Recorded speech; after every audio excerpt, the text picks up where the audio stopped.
YouTube, vamos falar sobre o resto de Hazbin Hotel. Em teoria eu estaria falando dos episódios 5 a 8, mas esse vídeo na verdade é bem mais eu falando sobre o plot em geral, dando minhas opiniões e um panorama em geral do que foi a história da primeira temporada. Afinal, no meu primeiro vídeo de Hazbin, eu me recusei a falar da história porque eu só tinha visto 4 episódios e eu não sabia pra onde exatamente ela estava indo. Agora que eu assisti tudo e eu sei pra onde a história vai, o que diabos foi isso? A parte do diabos foi acidental, mas vambora. Esse vídeo vai ser um pouquinho menos positivo comparado com o primeiro, porque eu achei essa narrativa uma bagunça. E seja como for, spoilers. Eu vou só assumir que você já viram essa temporada inteira. Pra começo de conversa, o meu primeiro problema e a primeira coisa que eu quero levantar aqui, eu não acho que essa deveria ter sido a primeira temporada. Eu não acho que uma narrativa sobre o céu e Adão, o primeiro homem, indo pro inferno pra tentar destruir o hotel e matar todo o elenco de personagens e também exterminar o inferno em si, seja uma boa história pra primeira temporada quando nós não temos total noção de como funciona o inferno. Ah, mas nós temos Helluva Boss pra isso. Não, essa é uma série própria e separada e deveria ser tratada como uma série própria e separada. Antes de algo tão grandioso quanto o que acontece nessa temporada aqui, nós deveríamos construir o mundo, a lore, como tudo funciona e os personagens. Tipo, pra começo de conversa, eu nem mesmo sei se o piloto é 100% canônico. Eu tava reassistindo ele aqui e não só tonalmente ele é completamente diferente, como algumas das falas não deveriam se conectar com o que tá acontecendo na série. No piloto, enquanto está triste, Charlie fala: eu acho que papai estava certo sobre mim. Isso implica que o Lucifer tem alguma coisa contra a filha. Vê ela como um fracasso ou algo do tipo. Porque eu não tava nem falando exatamente do hotel, eu estava falando dela. Papai estava certo sobre mim. E aí a gente vai pra série em si e o Lucifer é um paizão que fica todo animado quando ela liga pra ele e que confia nela, e depois de uma música começa a entender que a ideia do hotel é uma boa ideia. Tipo, por que diabos o piloto não é um episódio dentro da Amazon? O piloto deveria ser o primeiro episódio, porque muita coisa fica sem pé nem cabeça se você ignorar o piloto. Coisas tipo Serpentius tendo uma crushzinha na Cherry. Isso só é minimamente relevante se você tiver assistido o piloto. Mas o piloto não tá na listinha de episódios que você teria que assistir na porra da Amazon. Por que diabo não só refazer o piloto e tirar as coisas que talvez não tenham envelhecido muito bem? Tipo essa fala do Lucifer, ou pelo menos dar um pouquinho mais de contexto pra ela pra casar com o resto da série. Refazer o piloto talvez ajude a centralizar sobre o que é essa história. Porque a ideia original de esse é um hotel pra cuidar dos pecadores está muito sufocada em 350 outros plots diferentes. Essa parte toda de redenção acaba ficando com o Angel Dust, que tem um episódio totalmente dedicado pra isso, bom. E aí tem o Serpentius, que tem um dueto com a Charlie, onde ele decide que vai ficar bonzinho e ficar no hotel. E aí ele não faz nenhuma merda pelo resto da série inteira, lembrando que isso aconteceu no segundo episódio. E ele apareceu pela primeira vez, fora o piloto, no segundo episódio. Então ele entra, fica lá, faz nada durante 8 episódios, morre no 8º episódio e aí ele aparece no céu redimido. Eu mal sei o que ele fez de errado pra ser redimido, irmão. Eu sei que ele guerreava, beleza, isso é estabelecido, mas porra, o que foi o processo de melhora dele? E aí tem a Ved, que meio que é redimida antes da série começar. E aí tem a sensação em geral de,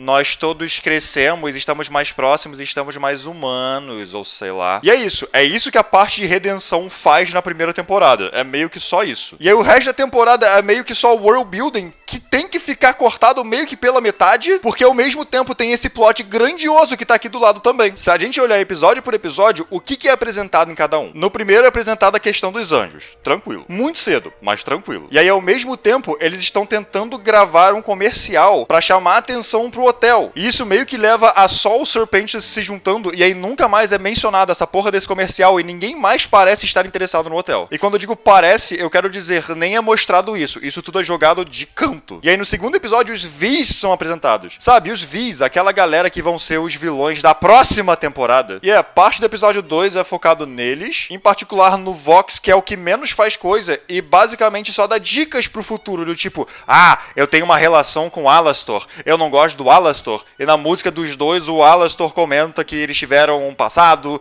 e que ele queria que o Alastor se juntasse a ele, mas o Alastor diz não. Isso tudo não é importante pra história que tá sendo contada aqui. Nesse episódio também também tem o Serpentius se juntando, então já é alguma coisa. Mas, de novo, o Serpentius fica só por aqui até o final da temporada, onde ele morre. E aí, no terceiro episódio, nós temos a apresentação dos Overlords do Inferno. E com isso, temos um aspecto mais político dentro de como funciona o Inferno. Essa galera toda quer poder e quer mais poder que o outro, e tem meio que uns confrontos aí de interesse. Porém, mais ou menos, porque isso não é muito trazido à tona. Olhando pra esse episódio, eu percebo, eu não tenho ideia de como funciona o Inferno nesse universo. Tipo, cada Overlord domina uma parte do Inferno, e eles são poderosos porque eles têm o controle de várias almas, porque eles fazem acordos com outros demônios. Então eu acho que eles ganham poder a partir disso. E claramente, parte dessa galera quer ganhar mais poder. A gente vê isso com o passar da série. Alguns Overlords querem mais e mais poder. Só que eu não tenho um panorama em geral de qual que é a relação entre esses Overlords, quem são os Overlords, quem domina o quê, como que é o Inferno como um mapa mesmo. Claro que tem lugares que são mencionados e a gente vai pra eles depois. E claro também que tem uma galera, os fãs no caso, que fizeram literalmente um mapa do Inferno, com o que dá pra entender pela série em si. Só que esse aspecto político parece grande, considerando que o Alastor é um dos nossos protagonistas, só que a gente realmente só tem isso nesse episódio. E é muito rápido, porque junto disso tem a história da Ved ajudando a galera a, sei lá, ficar mais próxima, basicamente. Não é nem deixar o Serpentius menos malvado ou o que seja. Parece que é mais um setup pra história da Ved em si, porque ela mostra que ela é uma guerreira e blá blá blá, e depois a gente descobre o porquê e tal. E o episódio 4 é totalmente dedicado ao Angel Dust, e com isso é totalmente dedicado à premissa base original da série. Essa pessoa tá lentamente se redimindo, beleza. Eu odeio o fato de que talvez esse seja o meu episódio favorito, porque como eu falei no vídeo anterior, eu não sei se Hazbin Hotel deveria lidar com temas mais pesados, com temas mais delicados, porque ele já tem um pouquinho de problema com seriedade em geral. Pulando um pouquinho pra frente só pra fazer esse ponto, no último episódio, o Serpentius morre, e tem toda uma cena dele se preparando pra se sacrificar, ele beija a Cherry, porque ele tem uma crush na Cherry desde não sei, e aí se despede de todo mundo, vai lá lutar contra o Adão, e o Adão apaga ele da existência imediatamente. Essa parte toda, da maneira como foi feita, é pra você rir, é pra ser engraçado e tal. Mas imediatamente em seguida nós vemos todo mundo chorando e triste porque o Serpentius morreu de uma forma trágica. Então, tipo, você quer que eu ria da cena ou você quer que eu fique triste? E também não ajuda muito que esse episódio do Angel é muito sobre abuso e trata isso de forma séria, e aí no episódio 6 tem uma piada com abuso. Essa série é um pouquinho confusa em relação ao seu tom, eu percebo isso. E aí o episódio 5 é sobre o Lucifer, e com isso você imaginaria que eles lidariam um pouquinho com esse aspecto político, né? Não, seu otário, o episódio inteiro é dedicado à relação dele com a filha. Relação que nem tinha sido mencionada direito até então, e é resolvida no final do episódio. Esse é um aspecto do plot que claramente deveria estar aqui, só que eles botam aqui em um episódio quando tem o resto da série inteira acontecendo ao mesmo tempo. E tudo é resolvido em um episódio. E isso é porque a partir de agora a história meio que dá uma focada. Lucifer consegue um acordo com o céu, e aí no episódio 6 elas vão pro céu, descobrem que o céu não é muito legal, descobrem sobre a Ved, e descobrem que o céu vai lá destruir o hotel no próximo extermínio, que inclusive é tipo no dia seguinte. Então se passaram 6 meses em 6 episódios. E aí o 7 é sobre a galera se preparando pra invasão. Inclusive, eles apresentam essa personagem nova aqui, que eu acho que é o Overlord dos canibais, no penúltimo episódio da série. Essa facção nova inteira aqui é apresentada e é relevante no penúltimo episódio da série. Me lembrou de como uma amiga do Alastor cortou a música dele com o Lucifer, e aí nunca mais apareceu. E aí o último episódio é a batalha final. Dá pra entender o que eu quero dizer? Tem tanta coisa, tem tantos plots paralelos, tem tantas coisas que deveriam ser relevantes aqui, que a história fica só meio que esmagada. E até a história principal, mesmo tendo esse foco no final, tem muito mais coisas que eles deveriam explorar. A gente começa a lidar com o aspecto político do céu. A gente nem lidou com o aspecto político do inferno, irmão. Eu nem acho que a gente deveria já ir pro céu na primeira temporada. Não é boa manter um mistério durante um tempo. E o último episódio, a canção final, que sabe, deveria ser o lacinho final pra amarrar nessa temporada inteira e nos temas dela e na história em si, enquanto eles reconstroem o hotel. Ela tá ao mesmo tempo construindo pra próxima temporada. Durante essa música final, a gente vê os Vis cantando também sobre uma coisa que não tem muito a ver, é sobre como eles vão tomar o controle de tudo e ser os vilões da próxima temporada. E a gente vê o Alastor falando algumas coisas misteriosas e blá blá blá. E aí pouco antes da música a gente descobre que a Lilith tá no céu. E tudo isso enquanto estamos tentando cantar uma música sobre como o plano da Charlie dá certo e temos esperança e vamos reconstruir o hotel. Na minha humildíssima visão, a primeira temporada deveria se focar no aspecto de redenção do hotel, tendo mais episódios como aquele do Angel, só que também pro Serpentius entender melhor qual que é exatamente o rolê do Serpentius. E talvez também colocar outras pessoas no hotel já, tipo a Cherry, que fala que não quer ir porque ela não quer se redimir nem nada do tipo. Claramente numa segunda ou terceira temporada temporada, ou sei lá, ela deve se juntar ao hotel. E também acho que a primeira temporada deveria se focar em como o inferno em si funciona. Esse aspecto político dele. De novo, é o que eu acho que a segunda temporada vai se focar, mas deveria acontecer aqui. Por que eu daria uma foda que o céu tá vindo pra destruir o inferno se eu não ligo pro inferno? A única conexão que eu tenho com o inferno é que eu moro no Rio de Janeiro e tá 40 graus, filha da puta. Mas fora isso, eu sou um estranho nesse mundo e você tá tentando colocar o máximo de lore possível. Até no episódio 4, parte da conexão do Husk com o Angel, que resulta na melhor música da série inteira, inclusive, vem pelo fato de que os dois fizeram algum acordo com o Overlord. Husk com o Alastor e o Angel com o Valentino. Claro que o episódio tá falando de outras coisas, mas até nisso a lore meio que tem que estar ali, e nós ainda assim não entendemos completamente como funcionam os contratos e os acordos, e o que exatamente significa ter a alma de outra pessoa. O rolê dos anjos é muito grandioso por uma primeira temporada. Deveria ser uma segunda ou uma terceira, e na primeira temporada já lidar com alguns dos outros Overlords com a parte política. Sim, basicamente inverter o que eu imagino que vai ser a segunda temporada com a primeira, mas ao mesmo tempo eu estou chutando aqui que a segunda temporada vai ser tão bagunçada quanto a primeira, porque eles apresentaram esse plot da Lilith meio que do nada. É muita coisa, essa história fica muito sufocada. São 8 episódios de 20 minutos cada, você não precisa fazer uma história tão complexa, com uma lore tão complexa em um tempo tão pequeno. Você pode cortar algumas coisas, você não precisa apresentar tudo agora. E tem várias coisinhas de lore também que são pequenas, me deixaram muito confuso. No último episódio, Adam e Serpentius morrem. O Serpentius, quando ele morre, ele vai pro céu, mas ele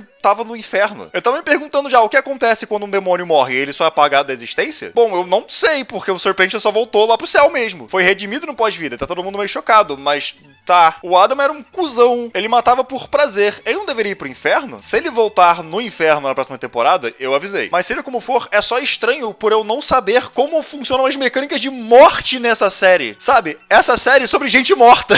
Quando o Adam tá lutando contra o Alastor também, ele fala algo sobre o Alastor ter uma alma mortal. E ele fala isso meio que com desprezo. Só que, tipo, você também não tem? Você é literalmente Adão, o primeiro homem, que aí virou um anjo. Você era um mortal e aí você morreu e virou um anjo, não foi isso? Da mesma maneira que o Alastor era um mortal e aí ele morreu e virou um demônio. Existe alguma diferença aí? Que a série deveria clarificar isso um pouquinho mais. Agora, eu ia ter uma parte toda onde eu falo sobre as armas angelicais e como é imbecil que, a Carmilla tem, sei lá, 380 mil armas angelicais contrabandeadas e que ela tem um império inteiro no mercado negro com armas angelicais contrabandeadas, no caso. E também o quão imbecil é anjos morrerem pra armas angelicais. Mas eu decidi dar uma olhada na internet e descobri que não só elas já foram apresentadas em Hell of a Boss, como a Vivzy Pop já explicou mais ou menos como elas funcionam. Tipo, pecadores e anjos precisam ser mortos apenas por armas angelicais pra realmente morrerem. O que explica o fato do Serpentius ter ido pro céu depois da morte e meio que responde aquilo que eu falei mais cedo sobre o Adam morrer de verdade ou depois reencarnar no inferno. Ele morreu por causa de uma adaga de lâmina angelical, então teoricamente ele tá morto. Ok, beleza. As coisas são mais ou menos explicadas. O meu problema é que você deveria explicar esta porra na sua própria história. Muitas dessas informações são trazidas à tona só em Hell of a Boss, e o fato da Carmilla ter tantas armas angelicais, você tem que assumir que os anjos só meio que deixaram elas no chão do inferno depois de cada extermínio. Tipo, foda-se, não vamos pegar nossas armas de volta não. O fato de que essas coisas não são explicadas dentro da história é meio estúpido, e claro que jamais precisa ser uma coisa direta. Você pode deixar coisas implícitas. Só que não foi o que aconteceu. Isso foram coisas explicadas fora da série, pela criadora em painéis ou podcasts ou o que seja, e a outra tá em Hell of a Boss, que é um spin-off que tá no YouTube, não aqui. Quando você faz uma série ou conta uma história, ela tem que ser contida em si própria, a não ser que seja literalmente um spin-off de forma mais direta. Hell of a Boss é só uma outra história dentro do mesmo universo com outros personagens do inferno. Só isso. Informações de lore de lá não deveriam afetar aqui. Se forem afetar, deveria ser explicada aqui. Mas isso não muda o fato de que eu acho muito imbecil como no último episódio os personagens estão lutando da maneira que eles sabem lutar, mas estão usando armas angelicais pra ainda assim ferir os anjos. O Husk tá jogando carta nos anjos e matando os anjos. Eu sei que tu luta assim, irmão, mas caralho, você laminou a sua carta com porra de arma angelical? E eu não vou nem começar no fato de que é muito imbecil os anjos morrerem pra armas angelicais. E essa ser a fraqueza deles. Em milhares e milhares e milhares de anos, eles nunca descobriram isso. Jamais. Ninguém se esfaqueou sem querer nem nada do tipo, não. Os anjos não são bonzinhos, eles não são santos. Eles poderiam ter se machucado em algum momento. Porra, até em treino, vocês nunca treinaram com suas armas angelicais críticas não, já que vocês achavam que vocês eram basicamente indestrutíveis. Em geral, de um ponto de vista narrativo, eu achei essa temporada uma absoluta bagunça. Eu gostei da série no fim das contas. Eu gosto de alguns personagens, tipo o Husk, o Angel, o Alastor. Eu acho que Ved e Charlie sofrem do problema de que a história tá muito apertada, não tem muito do relacionamento delas até tudo começar a dar errado. Então eu não tenho como dar uma foda pro relacionamento dessas duas moças, porque ele durou 3 anos antes da série começar e quando a série começa, não tem nada. As duas só meio que falam uma com a outra de vez em quando. Elas não têm muito desenvolvimento entre si, mas também gostei muito das músicas e do aspecto musical. Meu maior problema com essa série, no fim das contas, é o plot. Queria ser muitas coisas ao mesmo tempo. Muitas e muitas e muitas coisas. E na minha opinião, não conseguiu fazer bem nenhuma delas. Enfim, é isso. Muito obrigado por ter assistido. Muito obrigado a quem me apoia financeiramente de qualquer maneira. Até a próxima e até!